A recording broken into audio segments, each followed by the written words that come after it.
नाट्य शास्त्र में दोस्तों रस की चर्चा की गई है और नाट्य शास्त्र को ही क्या बोलते हैं, पंचम वेद बोलते हैं।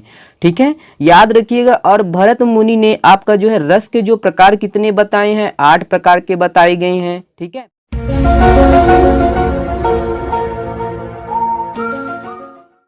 हेलो दोस्तों, नमस्कार। मैं CS देवी आपका बहुत बहुत स्वागत करता हूं हमारे इस YouTube चैनल पर।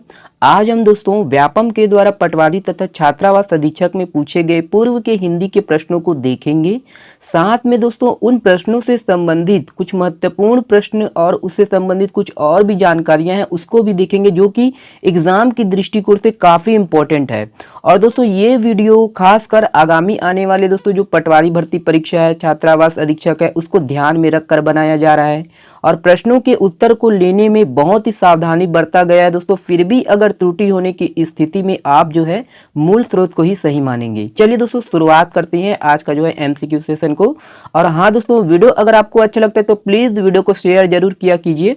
चलिए देखते हैं दोस्तों, पहला क्वेश्चन आपके सामने है। देखिए जो सब कुछ जानता है वाक्यांश के लिए एक शब्द है, तो क्या है दोस्तों? देखिए अल्पज्ञ, बहुज्ञ, है ना, यज्ञ या सर्वज्ञ। ऑप्शन कौन सा सही है दोस्तों आपका, उठाने की कोशिश करिएगा। अगर आपको जवाब पता होता है तो प्लीज कमेंट्स करके जवाब दीजिएगा, ताकि आपको दोस्तों अच्छी तरह बने, है ना। जितना कमेंट्स करेंगे उतना ही आपको याद होगा। तो इसका जो है आंसर कौन सा है? ऑप्शन नंबर डी सही है दोस्तों, सर्वज्ञ। ठीक है, आपके लिए प्रश्न ये है दोस्तों कि जिसकी समस्त कामनाएं पूर्ण हो, है ना, उसके लिए दोस्तों उपयुक्त शब्द क्या होगा? आप जो है कमेंट्स करके बताइएगा। जिसकी समस्त कामनाएं पूर्ण हो। ठीक है, चलिए अगला क्वेश्चन देखिए दोस्तों। अगला क्वेश्चन आपके सामने देखिए, जिसका जन्म पहले हुआ हो के लिए एक शब्द है, तो क्या है दोस्तों? देखिए आपका अनुज है, अग्रज है, प्राण है या आगत है। कौन सा सही है दोस्तों आपका? ऑप्शन नंबर बी सही है दोस्तों, अग्रज। अग्रज बोलते हैं जिसका जन्म पहले हुआ। ठीक है, तो आपको दोस्तों अनेक शब्दों के लिए एक शब्द पढ़ना है, बहुत ही इंपॉर्टेंट है। ठीक है, चलिए अगला क्वेश्चन देखिए। अगला क्वेश्चन है आपका, कपटी मित्र किस मुहावरे का अर्थ है? तो देखिए गुदड़ी का लाल, आस्तीन का सांप, आंख का तारा, उपयुक्त में से कोई नहीं। ठीक है, तो ऑप्शन नंबर कौन सा सही है? ऑप्शन नंबर आपका देखिए आस्तीन का सांप सही है दोस्तों, ऑप्शन नंबर बी सही है। ठीक है, तो आपको दोस्तों देखिए आपके लिए एक है कि क्या है दोस्तों आपके लिए, आप जो है कमेंट्स करके जवाब दीजिए। पेट में, है ना, पेट में दाढ़ी होना। ठीक है, तो इसका जो है जवाब आप दीजिएगा, इसका क्या अर्थ है पेट में दाढ़ी होना का। ठीक है, चलिए अगला क्वेश्चन देखिए, मोस्ट इंपॉर्टेंट है दोस्तों ये क्वेश्चन, है ना, रस वाला है। देखिए आपका रस के संस्थापक आचार्य है, तो कौन है दोस्तों? अभिनव गुप्त है, विश्वनाथ है, वामन है या फिर आपका भरत मुनि है। कौन सा सही है आपका? ऑप्शन नंबर डी सही है दोस्तों, भरत मुनि। रस के संस्थापक आचार्य कौन है? भरत मुनि। तो याद रखिएगा, इसके लिए इंपॉर्टेंट दोस्तों, है ना, भरत मुनि ने अपनी जो है रचना नाट्य शास्त्र में दोस्तों रस की चर्चा की गई है और नाट्य शास्त्र को ही क्या बोलते हैं? पंचम वेद बोलते हैं। ठीक है, याद रखिएगा। और भरत मुनि ने आपका जो है रस के जो प्रकार कितने बताए हैं? 8 प्रकार के बताए गए हैं। ठीक है, रस की कुल संख्या कितनी है? तो 11 है। ठीक है, मूल रस की संख्या कितनी है? तो 9 है ना। स्थायी भाव की संख्या कितनी है? तो 11 है। ठीक है, तो ये सब जो है छोटे छोटे जानकारी आपको याद रखना है दोस्तों, एग्जाम में कभी भी पूछ सकता है। ठीक है, चलिए अगला क्वेश्चन देखिए दोस्तों। अगला क्वेश्चन काफी इंपॉर्टेंट है, बड़े ध्यान से सुनिएगा दोस्तों। देखिए निम्नलिखित में से कंठ व्यंजन है, तो कौन है दोस्तों इसमें का कंठ व्यंजन? देखिए ठ, द, ग या ब। ऑप्शन नंबर कौन सा सही है? ऑप्शन नंबर सी सही है दोस्तों, ग है। ग क्या है दोस्तों? आपका कंठ व्यंजन है ना। और ये दोस्तों स्पर्श व्यंजन के अंतर्गत आता है, आपको याद रखना है। स्पर्श व्यंजन में क वर्ग के अंतर्गत आता है। क वर्ग में और कौन कौन से दोस्तों व्यंजन आते हैं? तो आपका क, ठीक है, क तो आता ही है, क, ख, ठीक है, ग, और उसके बाद घ, है ना, और उसके बाद ण, है ना। तो ये सब किसके अंतर्गत आते हैं दोस्तों? क वर्ग के अंतर्गत, स्पर्श व्यंजन के अंतर्गत। उसी तरह दोस्तों आपका होता है अंतस्थ व्यंजन। ठीक है, अंतस्थ व्यंजन में दोस्तों आपका य, र, ल, व आते हैं। उसी तरह आपका उष्म व्यंजन है, उष्म व्यंजन के अंतर्गत सभी प्रकार के श हो गया और ह हो गया, वो आते हैं। ठीक है, तो ये सब छोटी छोटी जानकारी आपको क्या करना है दोस्तों? याद रखना है। ठीक है, चलिए अगला क्वेश्चन देखिए। अगला क्वेश्चन ये भी इंपॉर्टेंट है दोस्तों, निम्नलिखित में से शब्द अलंकार कौन से हैं? तो कौन से है दोस्तों? देखिए रूपक, उल्लेख, अनुप्रास, अतिशयोक्ति। तो इसमें का कौन सा है दोस्तों, है ना, शब्द अलंकार के अंतर्गत जो आते हैं? ऑप्शन ऑप्शन नंबर सी सही है दोस्तों, अनुप्रास। ठीक है, शब्द अलंकार में और भी बहुत सारे दोस्तों क्या है ना, अलंकार है। कौन कौन से शब्द अलंकार के अंतर्गत आपका अनुप्रास हो गया। ठीक है, अनुप्रास, यमक, श्लेष, पुनरुक्ति, प्रकाश, है ना, प्रकाश, स्वर, मैत्री अलंकार आते हैं। उसी तरह आपका होता है दोस्तों अर्थ अलंकार। ठीक है, अर्थ अलंकार में क्या होता है दोस्तों, अर्थ अलंकार के अंतर्गत तो दोस्तों आपका जो है उपमा हो गया, पढ़े होंगे आप लोग उपमा, है ना, रूपक, अतिशयोक्ति, उत्प्रेक्षा, मानवीकरण, अनियुक्ति, व्यतिरेक, संदेश, विरोधाभास अलंकार। तो ये सब किसके अंतर्गत आएंगे, अर्थ अलंकार के अंतर्गत। ठीक है, चलिए अगला क्वेश्चन देखिए आपका, ये भी इंपॉर्टेंट है दोस्तों। तत्सम शब्द कहते हैं, तो तत्सम शब्द किससे कहते हैं, किसको कहते हैं दोस्तों। देखिए आपका किसी भाषा के मूल शब्द को कहते हैं, या फिर शब्द के विकृत रूप को, या फिर जिनकी कोई व्युत्पत्ति नहीं होती, या उपयुक्त सभी। इसमें का कौन सा सही है दोस्तों, ऑप्शन नंबर, है ना, ऑप्शन नंबर ए सही है दोस्तों, किसी भाषा के मूल शब्द को। ठीक है, मतलब तत्सम, तत्सम, है ना, तत्सम का अर्थ क्या होता है, तत्। ठीक है, तत् प्लस, है ना, प्लस सम, मतलब उससे होना। ठीक है, उससे के समान, तो किसके समान, तो संस्कृत के समान। तो वो शब्द दोस्तों हिंदी में बहुत से दोस्तों शब्द जो है संस्कृत में जो है वो सीधे आ गए हैं, हु बहू आ गए हैं, जो कत्तों आ गए हैं। ठीक है, तो सेम जो है प्रयोग होता है, सेम टू सेम प्रयोग होता है, जो कत्तो प्रयोग होता है उसको क्या बोलते हैं, तत्सम बोलते हैं। जैसे आपका क्या हो गया, अग्नि हो गया। ठीक है, अग्नि, है ना, अग्नि के बाद दोस्तों वायु। ठीक है, वायु, तो वायु, सूर्य आदि दोस्तों क्या है आपका तत्सम है ना, तो याद रखिएगा। चलिए अगला क्वेश्चन देखिए आपका, देखिए घर की मुर्गी दाल बराबर कहावत का अर्थ है। तो क्या है दोस्तों आपका, देखिए मुर्गी खाना है ना, मुर्गी को दाल खिलाना है, या फिर अपने आदमी को कम महत्व देना है, या फिर सभी को समान महत्व देना है। तो ऑप्शन नंबर कौन सा सही है दोस्तों, ऑप्शन नंबर आपका सी सही है। ठीक है, तो अपने आदमी को कम महत्व देना। आपके लिए दोस्तों ये मुहावरा है कि सदा दिवाली संत की 12 मास बसंत। इसका अर्थ आप कमेंट्स करके बताइएगा। ठीक है, सदा दिवाली संत की 12 मास बसंत। ठीक है, चलिए अगला क्वेश्चन देखिए दोस्तों, देखिए दुर्नीति का सही संधि विच्छेद है ना, तो दुर्नीति का सही संधि विच्छेद क्या है दोस्तों, देखिए द प्लस उर्नीति, है ना, दुह प्लस नीति, दुर्नीति, या फिर आपका इनमें से कोई नहीं। ऑप्शन नंबर कौन सा सही है, ऑप्शन नंबर आपका देखिए बी सही है दोस्तों। ठीक है, बी, दुह प्लस नीति। और ये किसके अंतर्गत आएगा, कौन से संधि के अंतर्गत आएगा, आपका विसर्ग संधि के अंतर्गत। ठीक है, विसर्ग संधि के अंतर्गत आएगा, है ना। और विसर्ग संधि किसको बोलते हैं दोस्तों, वह संधि जिसमें विसर्ग के साथ साथ दोस्तों स्वर्ग तथा व्यंजन वर्ण के मेल, है ना, से जो विकार उत्पन्न होता है उसको क्या बोलते हैं, है ना, विसर्ग संधि बोलते हैं। ओके, ठीक है, चलिए अगला क्वेश्चन देखिए दोस्तों। अगला क्वेश्चन है आपका, देखिए सोरठा के विषम चरणों में कितनी मात्राएं होती है। तो कितनी मात्राएं होती है दोस्तों सोरठा के विषम चरणों में, ऑप्शन नंबर ए सही है दोस्तों। ठीक है, 11, है ना। चलिए अगला देखिए दोस्तों, अगला काफी इंपॉर्टेंट प्रश्न है दोस्तों, बड़े ध्यान से सुनिएगा। देखिए ये चीजें तुम्हारा जी ललचाती है, इस वाक्य में ललचाती है, निम्न में से किस क्रिया का उदाहरण है। देखिए सकर्मक क्रिया, है ना, पूर्णकालिक, अकर्मक, या प्रेरणार्थक। इसमें का कौन सा सही है दोस्तों, आपका ऑप्शन नंबर ए सही है दोस्तों, सकर्मक क्रिया है ये।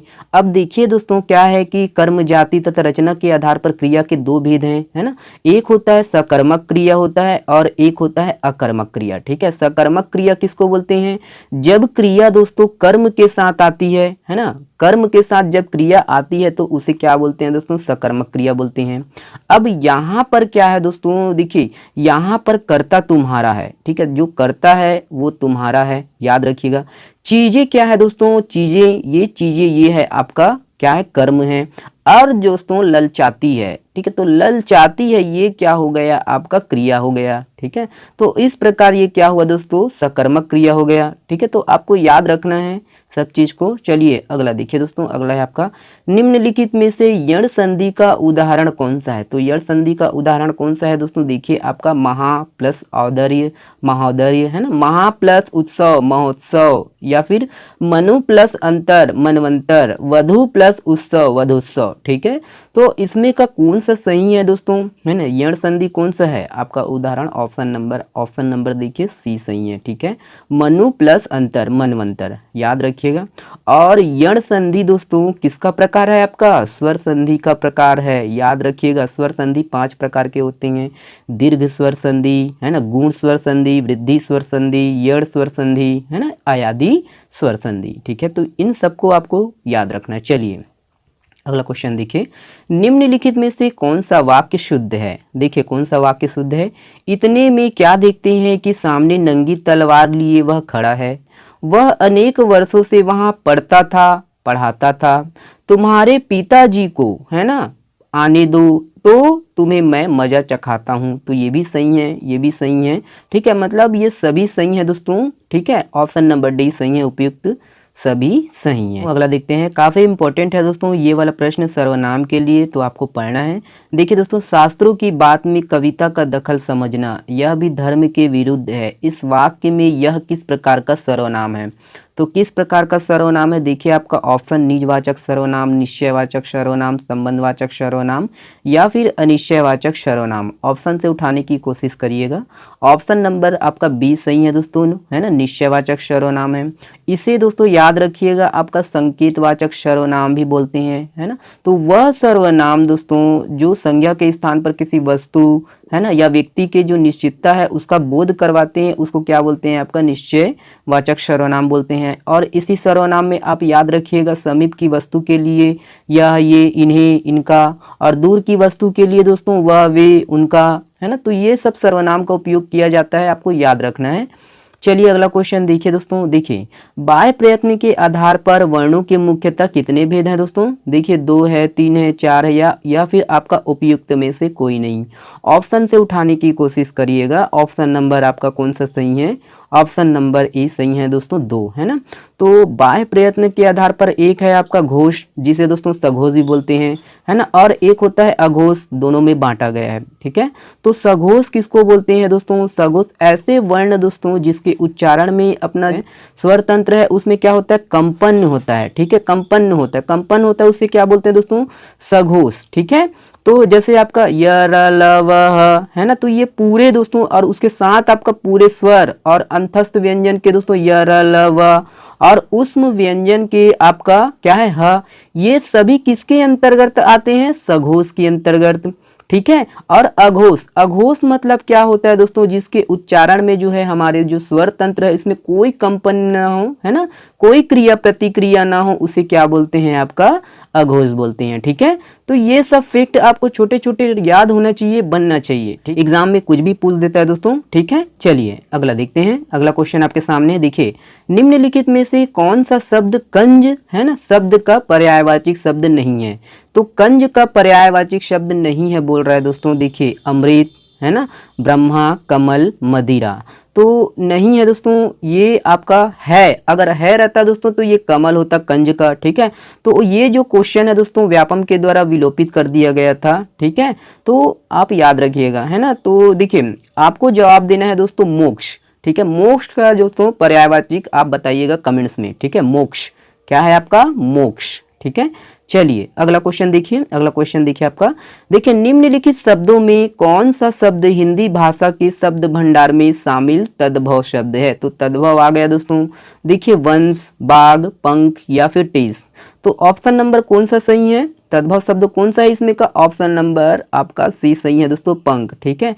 पंख क्या है दोस्तों, तद्भव है ना। तद्भव मतलब दोस्तों तत्, है ना, तत्, ठीक है, प्लस भव, ठीक है। तत्भव मतलब उससे होना, किससे होना, संस्कृत शब्दों से परिवर्तित होकर बने शब्द, ठीक है, उसको बोलते हैं आपका तद्भव, है ना। तो संस्कृत से परिवर्तित होकर हिंदी में जो बन गए हैं शब्द उसको बोलते हैं क्या, आपका तद्भव। जैसे ये पंख है ना, तो पंख का जो है तत्सम क्या होगा, पक्ष होगा, पक्ष, ठीक है, याद रखिएगा। चलिए अगला क्वेश्चन देखिए, देखिए निम्नलिखित में से कौन से शब्द अ, है ना, अ उपसर्ग युक्त है। तो कौन सा है, अचेत, अथाह, अबेर, उपयुक्त, सभी। तो कौन सा सही है दोस्तों, उपयुक्त सभी है। सभी में दोस्तों अ जो है उपसर्ग है, ठीक है। चलिए अगला क्वेश्चन देखिए दोस्तों, अगला क्वेश्चन काफी इंपॉर्टेंट है दोस्तों, बड़े ध्यान से सुनिएगा। देखिए दोहा छंद के प्रत्येक चरण में कितनी मात्राएं होती है। तो कितनी कितनी मात्राएं होती है, देखिए क्रमशः 13, है ना, 13 11 13 11 क्रमशः 13 13 11 11 क्रमशः 11 13 11 13 क्रमशः 11 11 13 13। कौन सा सही है दोस्तों आपका ऑप्शन नंबर इसमें का? ऑप्शन नंबर आपका ए सही है दोस्तों, ठीक है, 13 11 13 11, ठीक है। तो याद रखिएगा दोस्तों, दोहा छंद में क्या है? दोहा छंद में दोस्तों आपका प्रथम है ना, प्रथम तथा ये प्रथम हो गया, ठीक है। और तृतीय चरण, प्रथम और तृतीय चरण में आपका दोस्तों क्या है? 13 13 मात्राएं होगी। और याद रखिएगा दोस्तों दूसरे है ना, तो ये दूसरे और चतुर्थ में आपका क्या है? 11 11 मात्राएं होंगी, ठीक है। तो आपको याद रखना है ये सब चीज, ठीक है। चलिए अगला क्वेश्चन देखिए। अगला क्वेश्चन, भविष्य में होने वाला उपयुक्त वाक्यांश के अर्थ व्यक्त करने के लिए निम्नलिखित में से उपयुक्त शब्द का चयन कीजिए, ठीक है। देखिए आपका भविष्यक, आगामी, अग्रगामी या भावी। तो ऑप्शन नंबर कौन सा सही है? ऑप्शन नंबर डी सही है दोस्तों, भावी, ठीक है। अगला क्वेश्चन देखिए, काफी इंपॉर्टेंट है दोस्तों ये भी। देखिए, आए थे हरिभजन को ओटन लगे कपास, उपयुक्त लोकोक्ति का सटीक अर्थ है क्या है? देखिए, भगवान की भक्ति छोड़कर सूत काटना, है ना, जिस काम के लिए जाए उसे ना कर कोई और ही काम करने लगना, है ना। देखिए तीसरा है आपका भगवान के भजन में विघ्न आना, या फिर आपका डी ऑप्शन है सांसारिक कार्यों में लिप्त होकर उसे भगवान की भक्ति मानना। कौन सा सही है दोस्तों आपका? ऑप्शन नंबर दोस्तों ऑप्शन नंबर बी सही है, जिस काम के लिए जाए उसे ना कर कोई और ही काम करने लगना। मतलब दोस्तों आप YouTube में पढ़ने के लिए आए हो और YouTube में शॉर्ट वीडियो देखने लगे, ठीक है, तो आनंद लिखने लगे, दूसरे वीडियो देखने लगे, तो वही है, ठीक है। तो जो काम करने के लिए आए हो, पढ़ने के लिए आए हो, तो सिर्फ पढ़ाई कीजिए, ठीक है। तो आए थे हरिभजन को ओटन लगे कपास, है ना, पढ़ने के लिए आए और शॉर्ट वीडियो देखने लगे, तो वो भी क्या मतलब। चलिए अगला क्वेश्चन देखिए। अगला क्वेश्चन आपके सामने देखिए, ट वर्ग के व्यंजनों का अंतिम वर्ण है। तो ट वर्ग के व्यंजनों का अंतिम वर्ण कौन सा है? या, न, ड़, म। कौन सा सही है आपका? ऑप्शन नंबर दोस्तों ऑप्शन नंबर कौन सा सही है? सी सही है, ड़, ठीक है।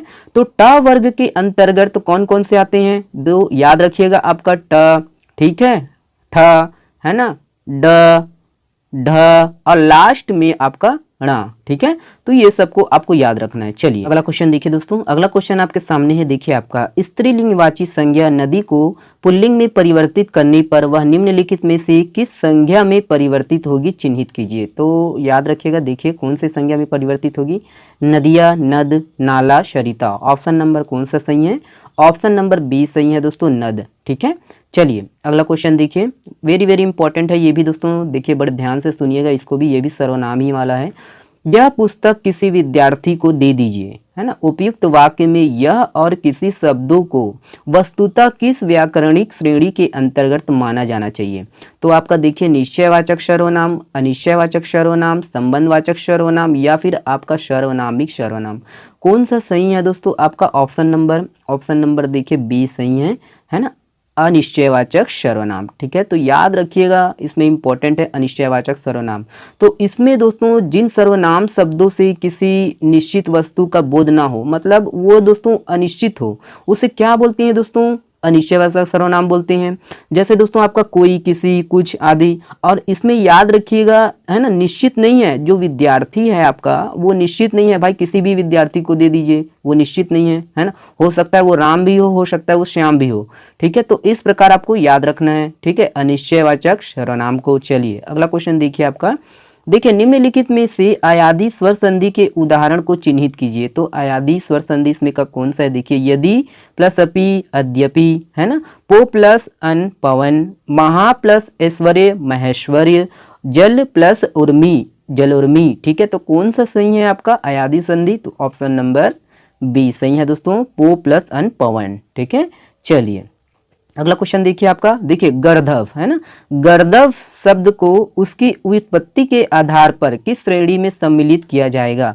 तो किस श्रेणी में सम्मिलित किया जाएगा? देखिए आपका है तत्सम शब्द, तद्भव शब्द, देश शब्द या फिर विदेश शब्द, है ना। ऑप्शन नंबर ए सही है दोस्तों, ठीक है, तत्सम शब्द, ठीक है। चलिए अगला क्वेश्चन देखिए, अगला क्वेश्चन इंपॉर्टेंट है, ये भी देखिए।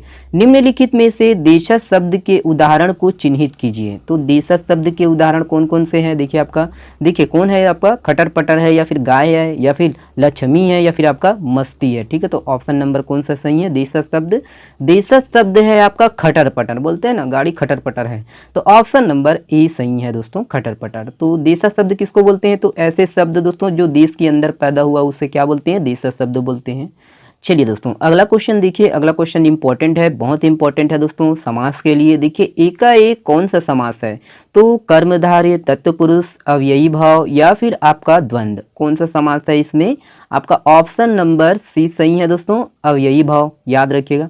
तो वह समास दोस्तों जिसका पहला पद क्या हो? अव्यय हो, और उसके जो संयोग से जो समस्त पद जो बनते हैं दोस्तों वो भी क्या हो जाता है? अव्यय बन जाता है। ठीक है, तो उसे क्या बोलते हैं? अव्ययी भाव समास बोलते हैं, आपको याद रखना है। और आपको तो पता है दोस्तों अव्ययी भाव है, तो अव्यय किसको बोलते हैं? तो अव्यय मतलब वह शब्द दोस्तों जो परिवर्तित ना हो। ठीक है, तो अव्यय मतलब परिवर्तित ना होने वाले शब्द, अविकारी शब्द को क्या बोलते हैं? आपका अव्यय बोलते हैं। जैसे आपका अनजाने हो गया, ठीक है, अनजाने है ना। अब अनजाने में जाने को हटा देंगे दोस्तों तो अन का कोई मतलब ही नहीं है। ठीक है, पेन अच्छा से चलता नहीं है इसीलिए क्या कर सकता हूँ। ठीक है, तो अन का कोई महत्व नहीं है, तो अन क्या हो गया दोस्तों? अव्यय शब्द हो गया, अविकारी शब्द हो गया। तो इस प्रकार आपको पढ़ना है। चलिए अगला क्वेश्चन देखिए, देखिए इनमें से कौन सा शब्द बहुवचन में ही प्रयुक्त होता है? तो कौन सा शब्द बहुवचन में प्रयुक्त होता है? देखिए अक्षत, ओठ, प्राण या उपयुक्त सभी, है ना। तो अक्षत को अक्षतो थोड़ी पढ़ते हैं, ये तो अपने आप में बहुवचन है। ओठ, ओठ को ओठो थोड़ी पढ़ते हैं, ये तो अपने आप में ही है। प्राण को प्राणो ऐसा थोड़ी पढ़ते, प्राणी पढ़ते हैं। ठीक है, तो सभी दोस्तों उपयुक्त सभी, सभी क्या है आपका? बहुवचन में प्रयोग करते हैं। ठीक है, चलिए अगला क्वेश्चन देखिए आपका, वेरी वेरी इंपॉर्टेंट है। हिंदी वर्णमाला में स्वरों की कुल संख्या कितनी है? तो व्यापम जो है इसका आंसर देखिए है ना, 14, 18, 11 या फिर 12। तो कौन सा सही है? ऑप्शन नंबर सी सही है। ठीक है, आपका 11, व्यापम जो है 11 लिया है ना, और कई जगह दोस्तों 12 है, तो आप देख लीजिएगा। ठीक है, तो एक्चुअल में तो ये 11 ही है। ठीक है, चलिए ऑप्शन नंबर सी सही है। चलिए अगला क्वेश्चन, ये क्वेश्चन दोस्तों आपके लिए है, आप इसका जवाब दीजिए कमेंट्स में। ठीक है, तो ये है छोटा सा वीडियो, आशा करता हूँ दोस्तों वीडियो आपको अच्छा लगा हो, आपके लिए हेल्पफुल हो, पटवारी और छात्रावास अधीक्षक के लिए। वीडियो को शेयर जरूर किया कीजिए दोस्तों, है ना। और चलिए बहुत बहुत धन्यवाद। अगर अच्छा लगे तो प्लीज़ शेयर जरूर किया कीजिए। और इसका अगर आपको PDF चाहिए दोस्तों तो डाउनलोड कर सकते हो आप हमारे टेलीग्राम चैनल से जुड़कर। चलिए बहुत बहुत धन्यवाद वीडियो को देखने के लिए।